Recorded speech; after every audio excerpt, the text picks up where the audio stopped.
السلام علیکم ورحمۃ اللہ وبرکاتہ۔ ناظرین، گھر ہو یا باہر، تقریبات ہوں یا اشتہارات، ہر جگہ سافٹ پورن عام ہو چکی ہے۔ سافٹ پورن پتہ ہے کیا ہے؟ پکچرز کے ذریعے سے، ویڈیوز کے ذریعے سے، شارٹس، ریلز، ٹک ٹاکس پر ایسے مناظر دکھانا جو جنسی ہوس کو بڑھاوا دیں، یہ سافٹ پورن ہے۔ اور یہ سافٹ پورن ریئل ٹائم پورن سے بھی زیادہ خطرناک ہے، اور یہ ہر جگہ عام ہے۔ آپ دیکھیں کہ شاید مکمل ننگی ویڈیوز دیکھنے کے لیے کوئی ہاٹ اسپاٹ یا کوئی ویب سائٹ وغیرہ یا کوئی ٹولز یوز کرنے پڑتے ہوں، لیکن میڈیا پر اس کی کوئی حدود و قیود ہی نہیں ہے۔ جو جس کے ساتھ جتنا مرضی جب چاہے جس حد تک جائے بات کرے، بیان کرے، دکھائے، اور اس پر وہ فیم بھی کمائے۔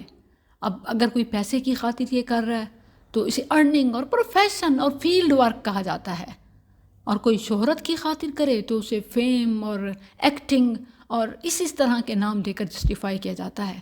اور رضامندی ہو تو بس پھر تو کسی کو کوئی اعتراض کی گنجائش ہے ہی نہیں، مکمل آزادی مل جاتی ہے۔ حالانکہ اس وقت ہمارے ملک میں، ہمارے معاشرے میں جس قدر ذہنی، جسمانی، نفسیاتی، سماجی، خاندانی، آئلی مسائل ہیں، ان تمام کی وجوہات صرف یہ ایک سافٹ پورن ہے۔ وہ چیزیں جو حلال رشتوں کے بیچ بھی بند کمروں میں جائز ہیں، وہ میڈیا پر ہر ایک کے ساتھ کھلے عام جائز ہے۔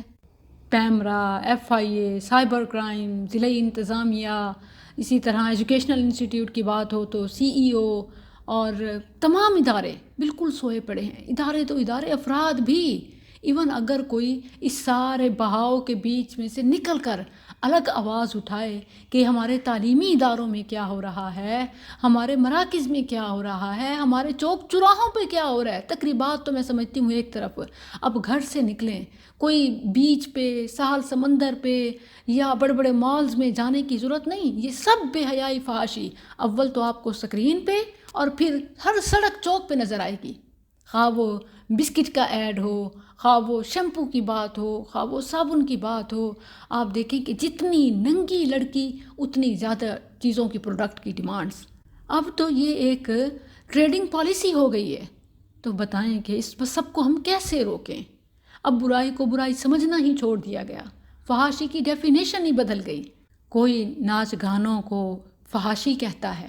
میں نے ایک ویڈیو کی نشر کے حوالے سے، جب میں نے بتایا کہ یہ ناچ گانا فحاشی نہیں تو کیا ہے، لوگوں کو بڑا اعتراض ہوا کہ بتائیں کہ اس میں فحاشی کیا ہے۔ اب آپ دیکھیں کہ فحاشی کی ڈیفینیشن ہی بدل گئی ہے۔ جب فحاشی کی ڈیفینیشن بدل جائے، کیونکہ اکثریت کے ہاں یہ سب نارمل ہے، روٹین ہے، معمول ہے، تو اسی لیے مقبول ہے۔ بھلا یہ بھی کوئی بات ہے؟ یہ کون سا سند کارڈ ہے؟ یہ کس کے ہاں جائز ہے؟ یہ آپ کی عقلوں کا فطور ہے۔ قرآن اس کو نہیں مانتا، بار بار آیا، بل اکثرهم لا یؤمنون، اکثرهم لا یعلمون، اکثرهم یجہلون، اکثرهم لفاسقین، اکثرهم لا یشکرون، اکثرهم لا یعقلون۔ اگر اپنے گھروں کو، اپنے رشتوں کو، اپنی نسلوں کو بچانا ہے تو اس فحاشی کے آگے بند باندھنا ہے۔ ایک میوزک لیسن سے جو اسکول میں معاملہ شروع ہوا، بس ایک ٹولز کی پریکٹس ہے، مائنڈ کو چینج کرنا ہے، بچوں کو تازہ دم کرنا ہے، کچھ بہلانا ہے، بوریت کو بھگانا ہے۔ ہوا کیا؟ پڑھائی نکل گئی اور یہ چھا گیا۔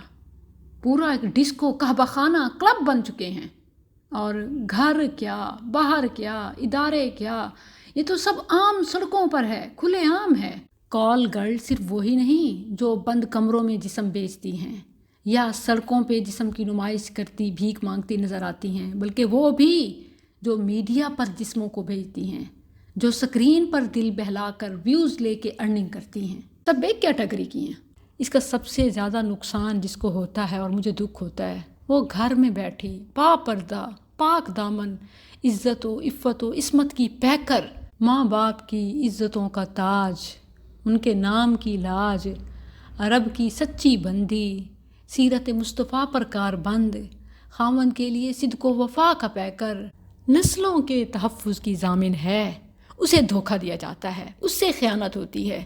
اب جو بندہ سکرین پہ جو کچھ دیکھتا ہے، باہر دیکھتا ہے، آفس میں دیکھتا ہے، گاڑی میں دیکھتا ہے، کلبز میں دیکھتا ہے، ہوٹلز میں دیکھتا ہے، میٹنگز میں دیکھتا ہے، گھر آتا ہے ٹی وی چلاتا ہے وہاں دیکھتا ہے، بھلا اس کو کچن سنبھالنے والی، گھر میں رہنے والی اپنے بچوں کی وہاں کہاں عزیز ہوگی، کہاں خیال ہوگا، کیا قربانی ہوگی؟